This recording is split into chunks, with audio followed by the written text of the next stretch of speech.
First இந்த படத்தினுடைய விழாக்கு வருகை தந்துள்ள எங்களுடைய எஸ்டிஆர். ஸோ அவரை பற்றி நான் நிறைய இன்டர்வியூவில் சொல்லியிருக்கேன். அதாவது அவர் இல்லைன்னா இன்றைக்கி நான் இங்கே இல்லை. ஸோ அவர் தான் சினிமாவில் என்னை கொண்டு வந்தது.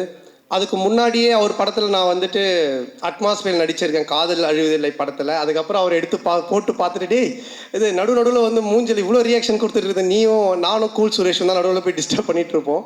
ஸோ பார்த்துட்டு இது பண்ணார். அதுக்கப்புறம் மன்மதனில் கூப்பிட்டு கொடுத்தாங்க ஃபஸ்ட்டு சான்ஸ். மன்மதனில் ஃபஸ்ட்டு டே ஷூட்டிங் போய் நான் ரெடியாக நின்றுட்டுருக்கேன்.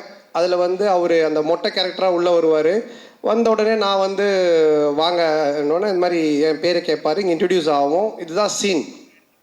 நான் ரெடியாக இருந்தேன். அப்புறம் அவர் வந்தோன்னு ஒரு சின்ன டிஸ்கஷன் போயிட்டே இருந்துச்சு.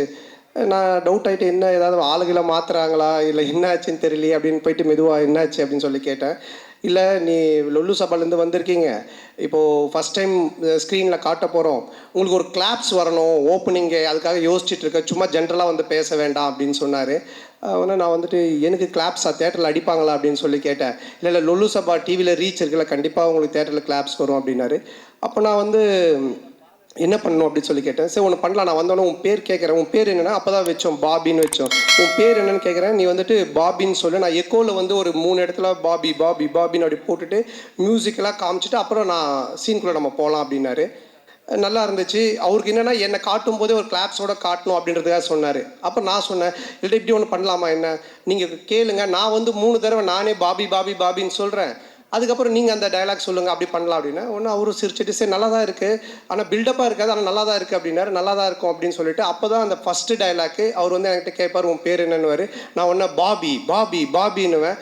ஒன்று அவர் பாபி பாபி பாபின்னுவார். டேய் ஒரு பாபி தான்டா என் பேர் அப்படின்னு சொல்லுவேன். அதுக்கப்புறமா பில்டப்புக்காக 3 தடவை சொன்னோம் அப்படின்னு. ஸோ இப்படி தான் என்னோடய ஃபஸ்ட்டு சீன் அவரோட ஆரம்பித்தது. நான் எதுக்காக இதை சொல்ல வரேன்னா, அன்னைக்கு தேட்டரில் ஸ்க்ரீனில் எனக்கு கிளாப்ஸ் வரணும் அப்படின்னு எடுத்துக்கிட்ட அந்த அக்கறை ஆகட்டும், அந்த அன்பாகட்டும், இன்னைக்கு வரைக்கும் குறையவே இல்லை.